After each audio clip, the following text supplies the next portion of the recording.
My name's Jeff.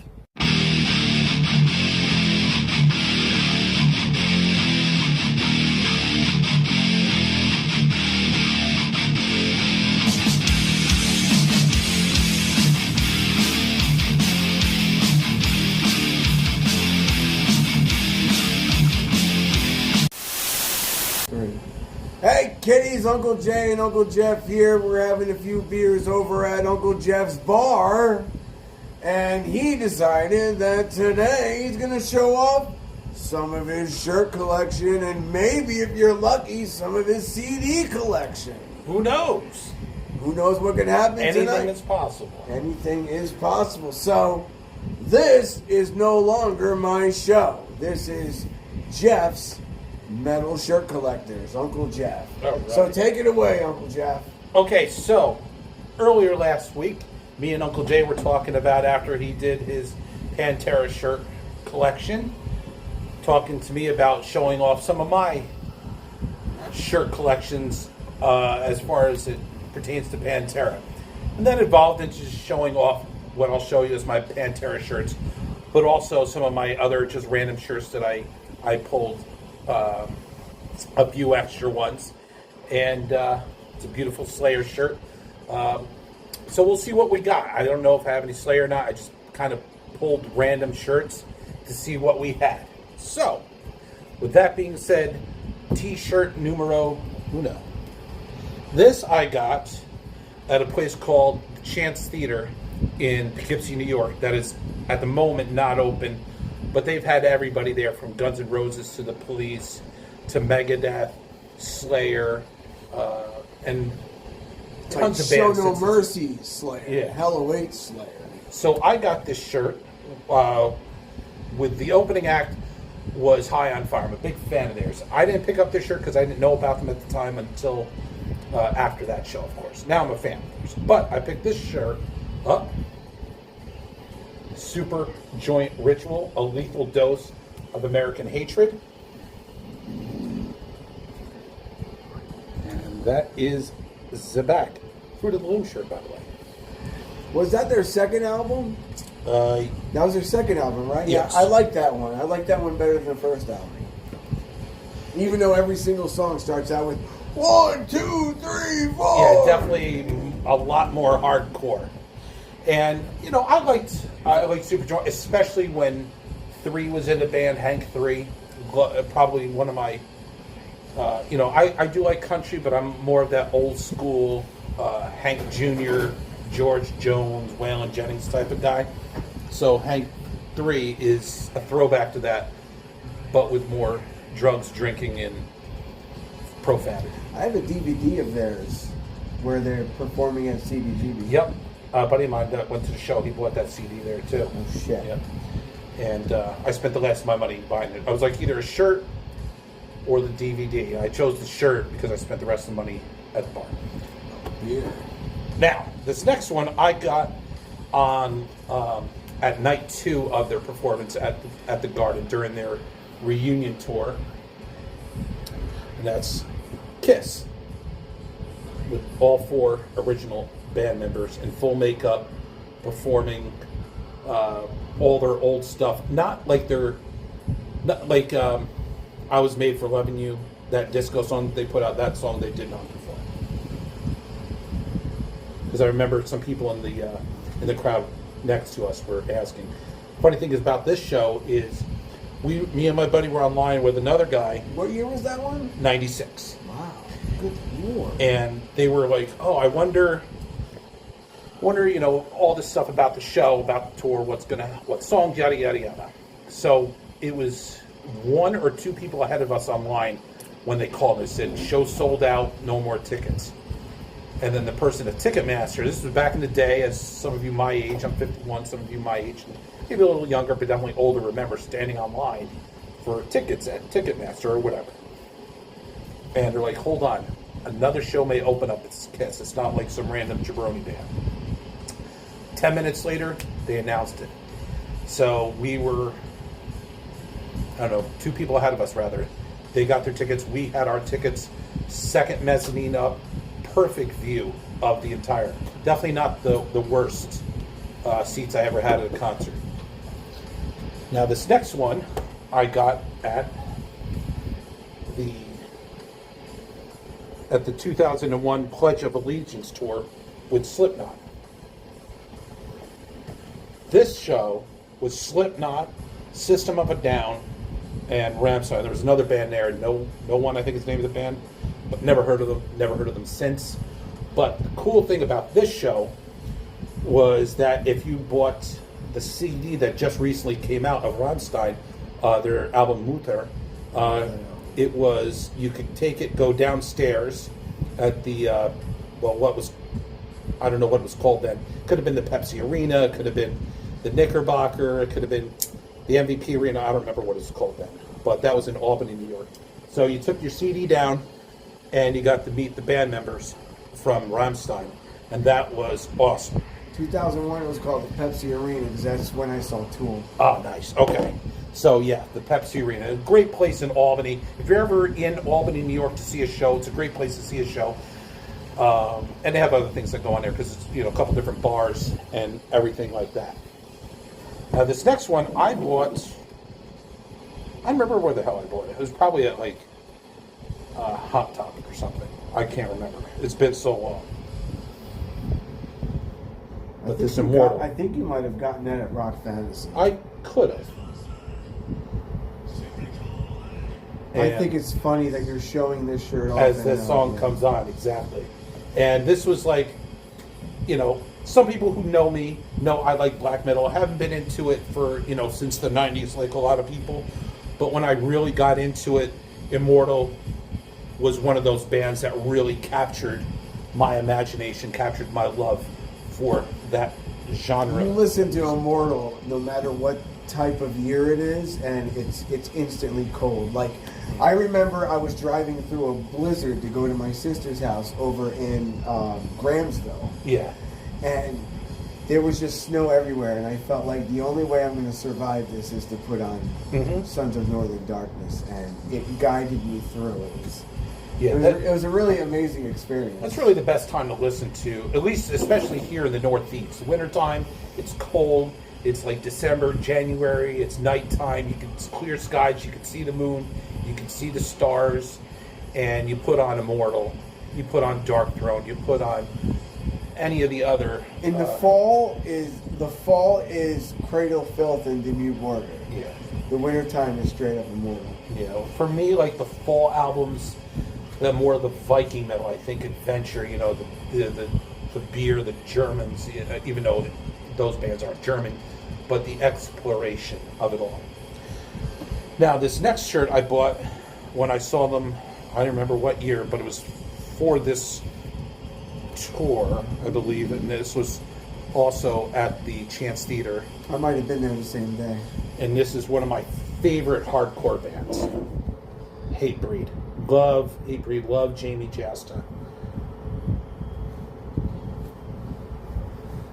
Perseverance. Have you heard the Hatebreed version of Ghosts of War? No. They do a really good job. And and this is Slayer I'm talking about. This is a cover of a Slayer song. So Jamie's all over the place. He had his one band, Kingdom of Sorrow, which I don't know how many people either heard of or listened to. And it was him and a few guys from Down / Crowbar were in the band.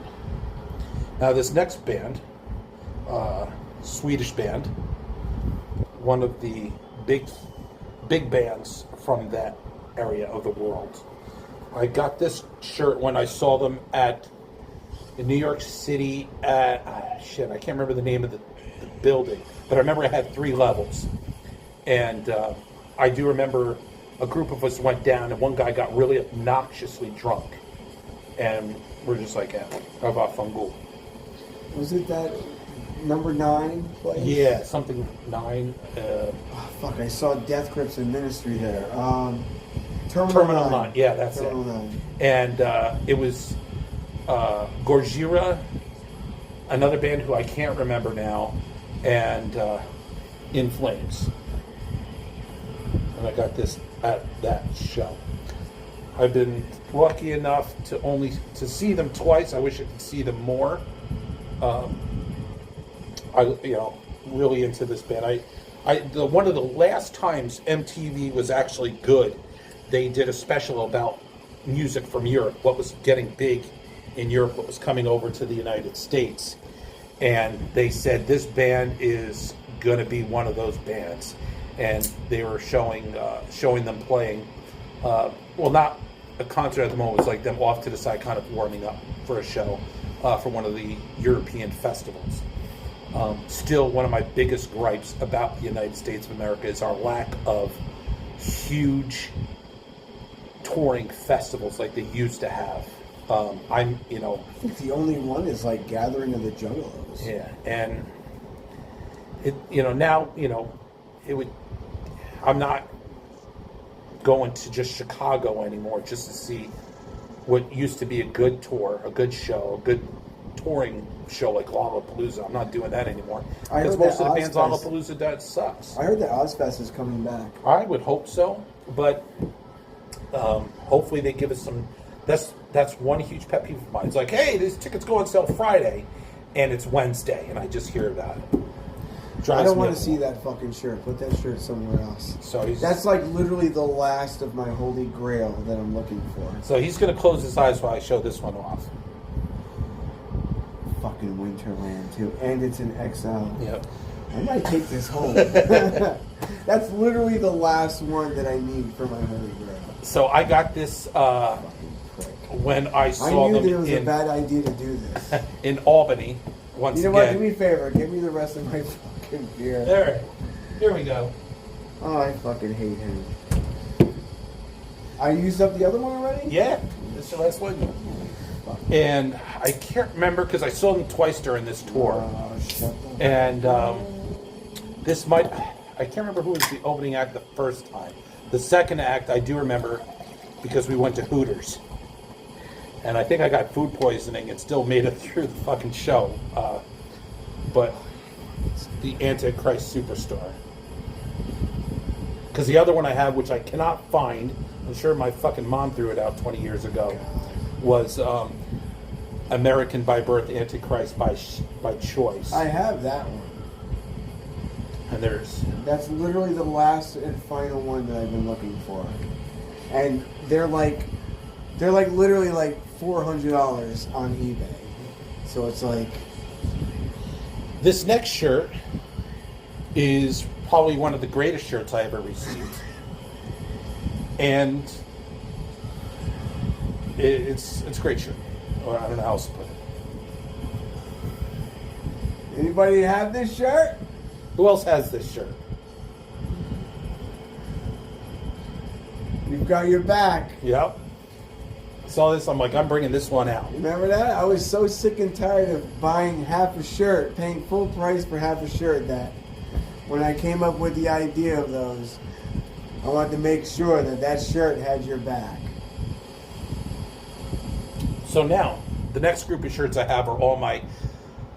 I don't know if they're all mine, but they're definitely a good majority of my Pantera shirts. I only have like 2 or 3 Pantera shirts that are new. Like the ones that we saw in the last video when Uncle Jay was doing his Pantera shirt collection. We had the same shirt on. That one. There was another one that may be in there, but we'll come to that if it's in there. Yeah. Yeah, this is probably one of them that I bought at one of the local stores. Fucking Winterland also. Yeah. This one I bought at like a Hot Topic type of store. A Pantera.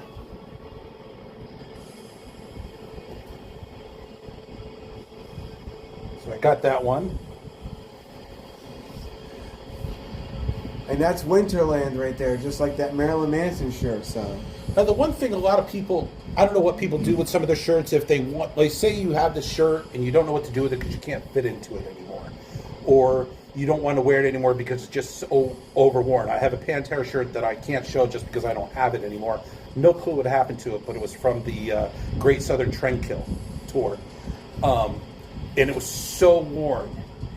It's X-rated. You could see right through. I've only had a few shirts in my entire life that's ever been so worn multiple times.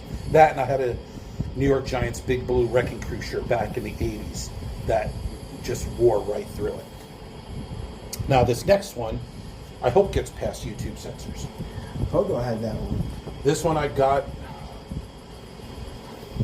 while they were on tour. Might have been at the Civic Center in Poughkeepsie. And I wish the Civic Center in Poughkeepsie would bring back great fucking shows. But, for whatever reason, they don't. They probably would bring, like, Five Finger Death Crunch or whatever the fuck that band is. You know, the last show I saw over there was The Machine, Yeah. the Pink Floyd tribute band. They played Dark Side of the Moon, Wish You Were Here in Animals. Hey, do me a favor, throw this in the fridge for me. That way it doesn't get all warm. Nothing worse than a warm beer. You guys enjoying this so far? Finally, Fucking A, I hope I'm so. not stealing the fucking show. Finally, we got Uncle Jeff over here showing us some shit and really pissing me off at the same time. This next one Bastard. was from the Reinventing the Steel tour shirt. This one might have been when we saw him in Worcester, Mass. And shout out to the people in Worcester, Massachusetts, when we asked where the stadium was, and they pointed us in a complete different direction. Probably because they saw New York license plates. The funny thing is, when we showed up at the show, we were in the parking lot, and I get out of the car and I hear somebody calling my name, and I kind of look around. And now from Worcester, Mass to here, to where I live, it's about 3.5 hours away, or roughly 3 hours away. And I look over and there's 3 dudes from high school that I knew that were there. And they're like, hey man, you gonna see the show with us? You wanna hang out? And I'm like, well, you know, we found out where each other was. And the one guy I went with, he didn't want to go down to the pit. You know, he was like, no, I just want to sit and chill, drink a beer, and just enjoy the show. I said, okay.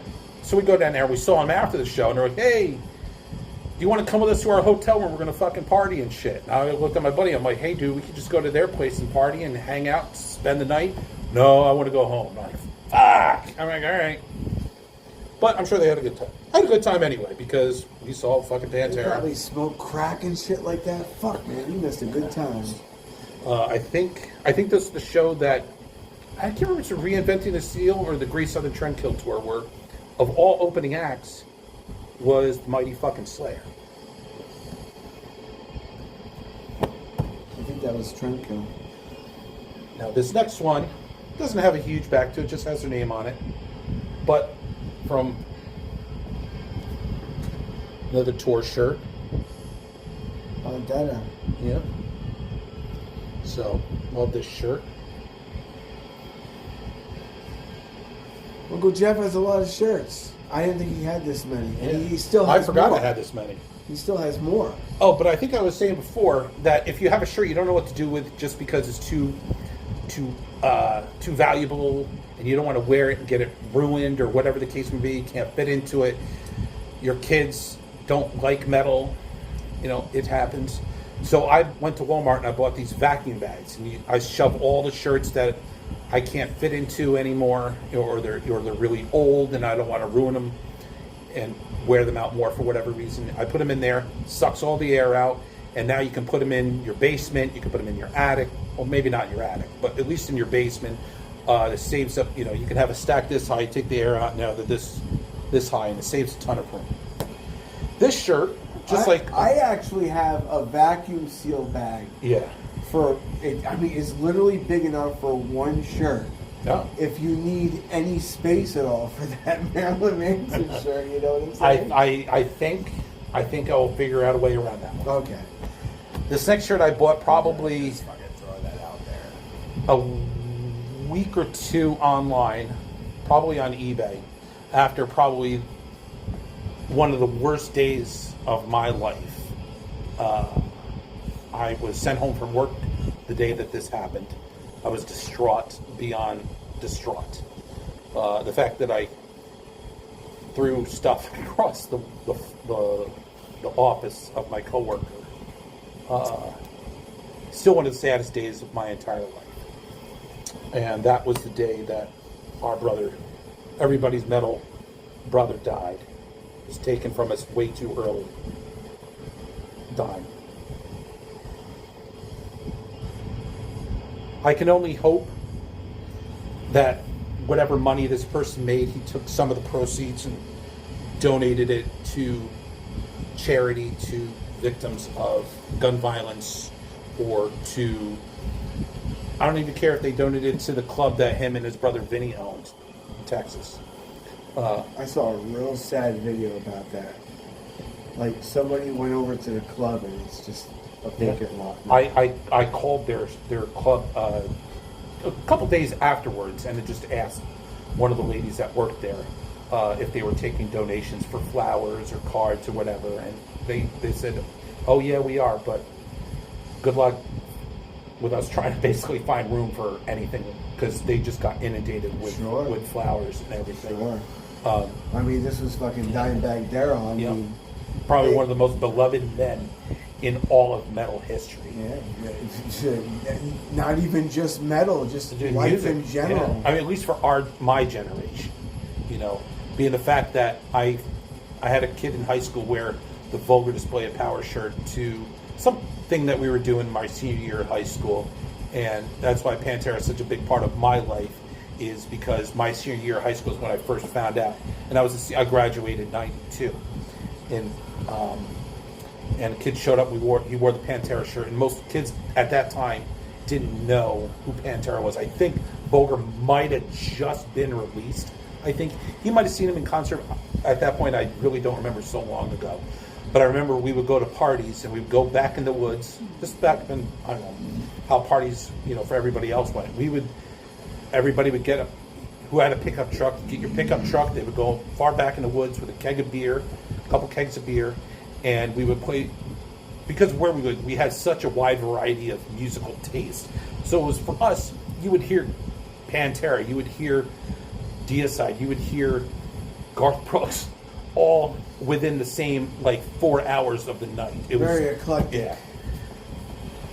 This next, I cried when Dimebag was murdered. There's only two musicians that I cried when they died: Dimebag Darrell and David Bowie. Yeah, there's only, when it comes to the entertainment world, there was only a very few people in the world. Dime was one of them for me, and a totally different form of entertainment when a guy by the name of Eddie Guerrero passed away. So anyway, on to the bright side. Eddie Guerrero, the wrestler. That's right. Viva la raza. This next one, another shirt. I think I got this at the Mid-Hudson Civic Center in Poughkeepsie. And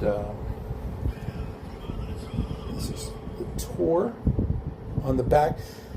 I have to look for it. I think I have it packaged away somewhere. The next time we do another one of these videos, I do have my Pantera hat. I don't even know what type of hat it's called. It's where it has the brim all the way around. It's like a fisherman's hat of sorts. Okay, I know what you're talking about. You know, the front says Pantera, on one part of the brims, and the rest is the stars and bars function of it. I have a bandana at home of Pantera. That's pretty much like that style that you just showed with that Confederate flag and the skull and crossbones. I'd have to see if I have a Pantera bandana. I might have at one point, but I really don't remember. I have a Pantera bottle opener that I got not that long ago. Oh, it's one of the shirts I showed. Look at that. Look at that. Far Beyond Driven, the original supposed to be cover that I guess the record label didn't want. Yeah. Can't fathom why. Good old Dime's asshole. He really was an asshole, that guy. I love him. I have two more I'm going to show. And this one is one of those very few shirts that I actually own that's an all-over shirt that's just printing all over. There's another one I need to fucking take. Is that an XL? Because I might take that. I'll leave this to Uncle Jay in my will, because I know he'll take good care of it. I'll be dead way before you, brother. Trust me. So this one. I remember I used to say that to Pogo. I used to say, "Oh, I'll be dead way before you, Pogo," and then God bless you, Pogo. I love you. I miss you. And this very last one is, I believe, I got at, of course, at the show, but I think it was one of the bootleg ones. And I'll tell you what, we talked about this before. Bootleg shirts are amazing. Or at least they were. They were. I don't know how they are now. This is from the tour. I saw them in Worcester, Massachusetts, with the Deftones as the opening act and White Zombie as the co-headliner. 1996. Wow. So that's Adrenaline.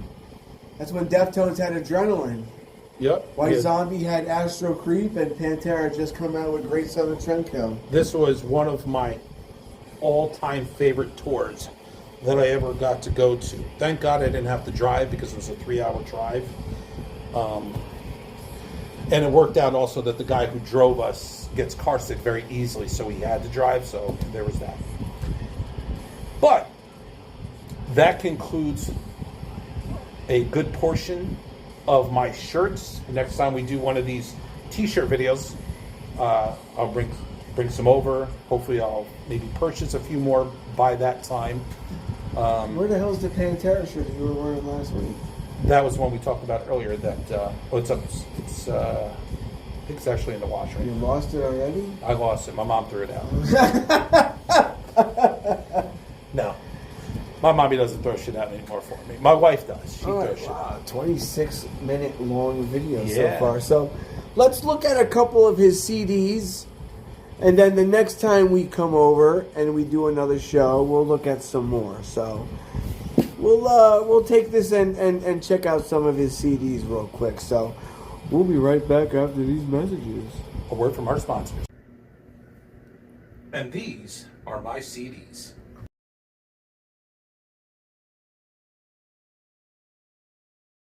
And welcome back. Now we're in my other room where I keep my CDs.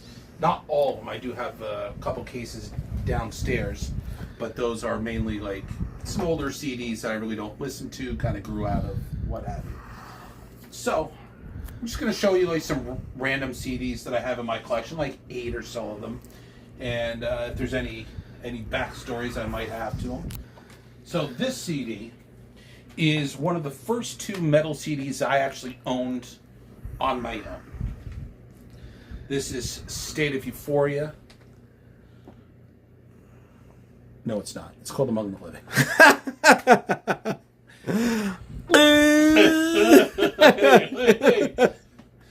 Wilbur! Hey there. Hi, my name's Lance, my brother Darren, my other brother Darren. So we'll edit this shit out. Yeah, I don't think so. They're gonna be like, man, you're a fucking idiot. So we'll just pull them both. Fuck it. I'm cool. It's the State of Euphoria, like I said. Oh, that one. Yeah. But this is the first one that I actually owned, Among the Living. Love this album. That and So Far So Good So What from Megadeth were the first 2 metal CDs I actually owned on my own with my own money that I got from my allowance, or if I was about 13. No, I actually had a job by the time I was 13. $3 an hour under the table. Good Lord. So for my next CD, this one is just a really special CD. It's probably my favorite album from this band, Queensryche. Operation Mindcrime. Tom McMillan always talks about that album. He can't decide what his favorite Queensryche is. It's between that one and Empire. Yeah, Empire's a great album, but this one is just so amazing. I actually did my second-year English final report on this album. We had to do a report on some type of story based on something that has already been written. So in music, you could have done Tommy by The Who. You could have done this album, which I chose, and people did other works of literature. So I would like to thank the guys of Queensryche for putting out videos and helping me write this paper well before I knew what ChatGPT was. So this next CD is the Driven Down Under Tour of 94 Souvenir Collection Pantera CD set. And if we open it up, we have a booklet that almost falls out. And it has some photos and shit like that, artwork, interesting tidbits. And that's in there. I hate you for having that. Then it has a Live and Hostile EP with Domination, Primal Concrete Sledge, Cowboys from Hell, Heresy, and Psycho Holiday all on it. I have that Walk single that's over there. So that came with it.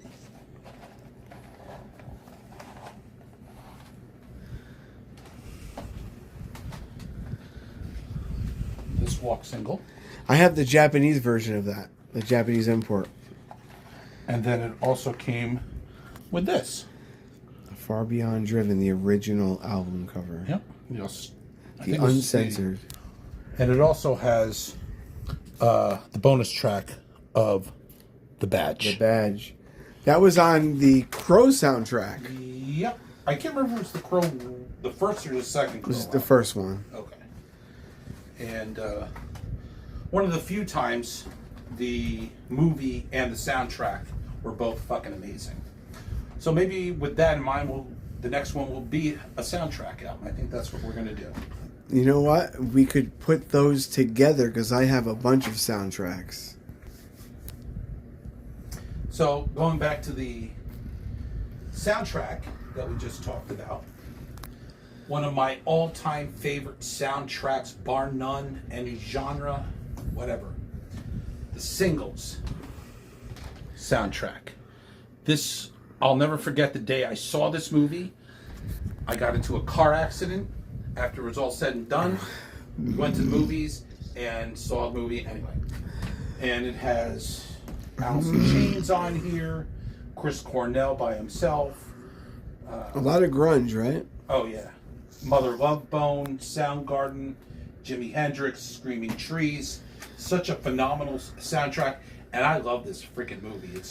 It was a perfect snapshot of that time, especially in the Seattle sound scene before Seattle became what Seattle, I guess, currently is, according to the news. You know, the funny thing is that I've never seen the movie, but I absolutely love the video for Alice in Chains Wood, and they show scenes from that movie. Oh yeah, it's a great movie. If you've never seen it, I've never seen it. I need to go see I it. would definitely recommend it. It's definitely a snapshot into the early '90s.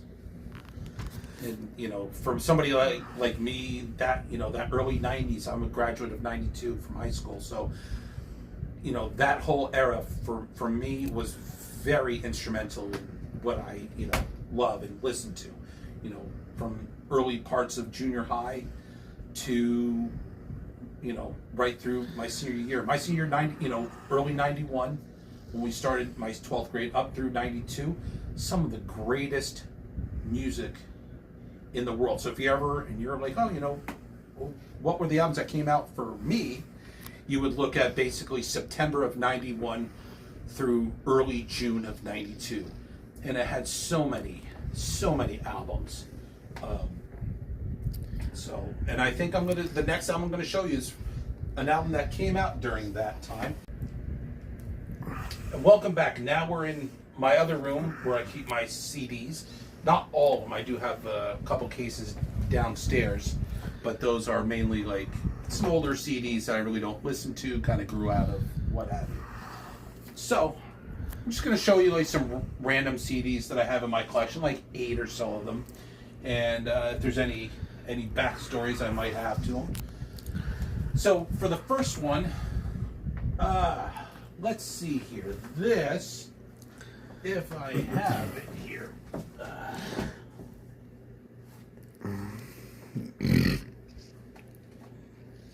You don't have to hurry. Just take your time because I can always edit it. I don't have it. Let's see here. Okay. So where the fuck is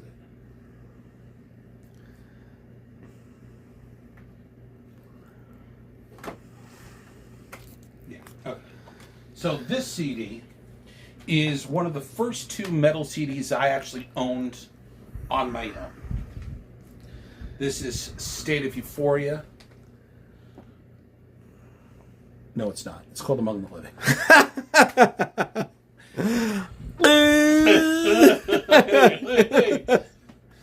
Wilbur! Hey there. Ah, my name's Lance, my brother Darren, my other brother Darren.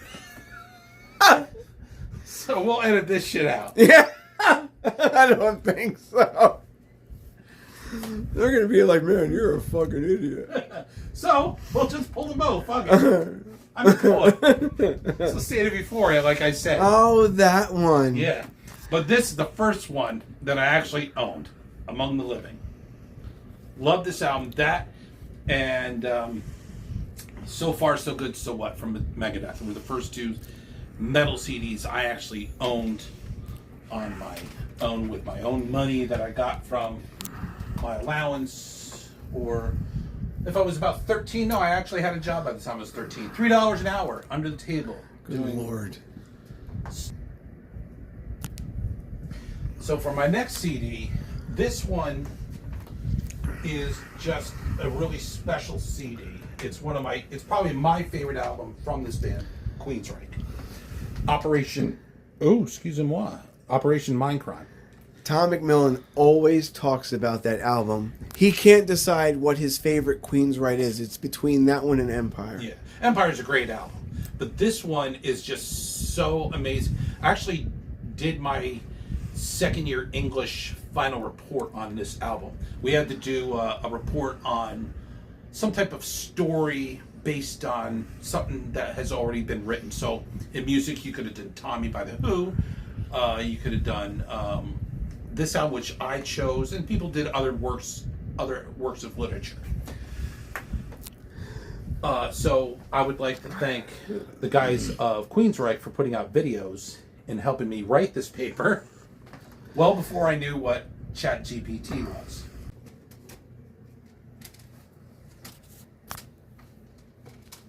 Yep, here it is.